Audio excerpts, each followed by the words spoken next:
ಅವಧಿಗೂ ಮುನ್ನವೇ ಮುಂಗಾರು ಎಂಟ್ರಿ, ಬಿಸಿಲ ಬೇಗೆಗೆ ತಂಪು ಸುದ್ದಿ. ಈ ಬಾರಿ ಕರ್ನಾಟಕದಲ್ಲಿ ವಾಡಿಕೆಗಿಂತ ಹೆಚ್ಚು ಮಳೆ ಆಗುತ್ತಾ? ನಮಸ್ಕಾರ ವೀಕ್ಷಕರೇ. ಅಬ್ಬಾ, ಎಂತಹ ಬಿಸಿಲಲ್ವಾ? ದಿನೇ ದಿನೇ ಬಿಸಿಲು ಹೆಚ್ಚಾಗ್ತಾ ಇದೆ ಹೊರತು ಸೂರ್ಯನ ಪ್ರತಾಪ ಮಾತ್ರ ಕಿಂಚಿತ್ತೂ ಕಡಿಮೆ ಆಗ್ತಿಲ್ಲ. ಉತ್ತರ ಭಾರತದಿಂದ ಹಿಡಿದು ನಮ್ಮ ದಕ್ಷಿಣ ಭಾರತದವರೆಗೆ ಜನ ಬಿಸಿಲಿನ ಬೇಗೆಗೆ ಬೆಂದು ಹೋಗಿದ್ದಾರೆ. ಹಲವು ಕಡೆ ತಾಪಮಾನ 43ರಿಂದ 44 ಡಿಗ್ರಿ ದಾಟಿದೆ. ಇಂತಹ ರಣ ಬಿಸಿಲಿನಿಂದ ಕಂಗೆಟ್ಟಿರೋ ನಮಗೆ ಈಗ ಒಂದು ತಣ್ಣನೆಯ ಶುಭ ಸುದ್ದಿ ಸಿಕ್ಕಿದೆ. ಹೌದು, ವಿಡಿಯೋವನ್ನ ಕೊನೆವರೆಗೂ ನೋಡಿ. ಹಾಗೆ ನೀವು ಕೂಡ ರೈತರಾಗಿದ್ರೆ ಅಥವಾ ರೈತರ ಮಕ್ಕಳಾಗಿದ್ರೆ ತಪ್ಪದೆ ಒಂದು ಲೈಕ್ ಕೊಟ್ಟು ನಿಮ್ಮ ಜಿಲ್ಲೆ ಯಾವುದು ಕಮೆಂಟ್ ಮಾಡಿ ತಿಳಿಸಿ. ಹೌದು, ಸಾಮಾನ್ಯವಾಗಿ ಮುಂಗಾರು ಜೂನ್ ಮೊದಲ ವಾರದಲ್ಲಿ ಕೇರಳಕ್ಕೆ ಬರುತ್ತೆ. ಆದರೆ ಈ ವರ್ಷ ಪರಿಸ್ಥಿತಿ ಬೇರೆಯೇ ಇದೆ. ಭಾರತೀಯ ಹವಾಮಾನ ಇಲಾಖೆ ಮತ್ತು ಯುರೋಪಿಯನ್ ಹವಾಮಾನ ಸಂಸ್ಥೆಗಳ ಅಂಕಿಅಂಶಗಳು ರೈತರಲ್ಲಿ ಹೊಸ ಭರವಸೆ ಮೂಡಿಸಿವೆ. ಕಳೆದ ವರ್ಷ ಅಂದರೆ 2025ರಲ್ಲೂ ಕೂಡ ಮುಂಗಾರು ಅಂದಾಜಿಸಿದ್ದಕ್ಕಿಂತ ಮೊದಲೇ ಕೇರಳ ಕರಾವಳಿಗೆ ಅಪ್ಪಳಿಸಿತ್ತು.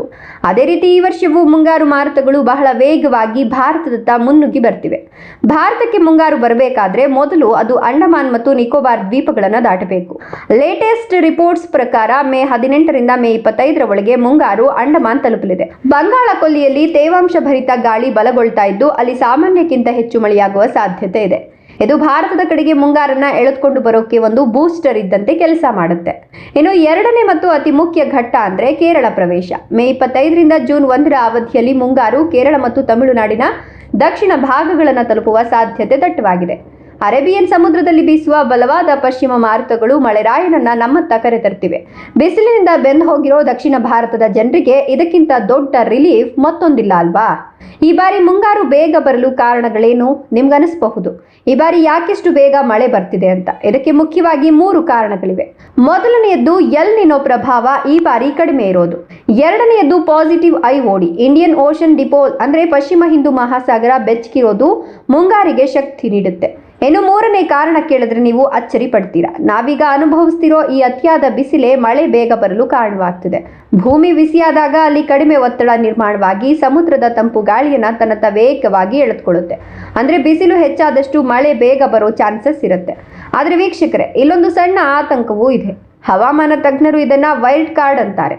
ಮೇ ತಿಂಗಳ 3ನೇ ವಾರದಲ್ಲಿ ಬಂಗಾಳ ಕೊಲ್ಲಿಯಲ್ಲಿ ಒಂದು ವೇಳೆ ಏನಾದರೂ ದೊಡ್ಡ ಚಂಡಮಾರುತ ಅಂದ್ರೆ ಸೈಕ್ಲೋನ್ ಇದ್ರೆ ಅದು ಮುಂಗಾರಿನ ವೇಗಕ್ಕೆ ಬ್ರೇಕ್ ಹಾಕಬಹುದು.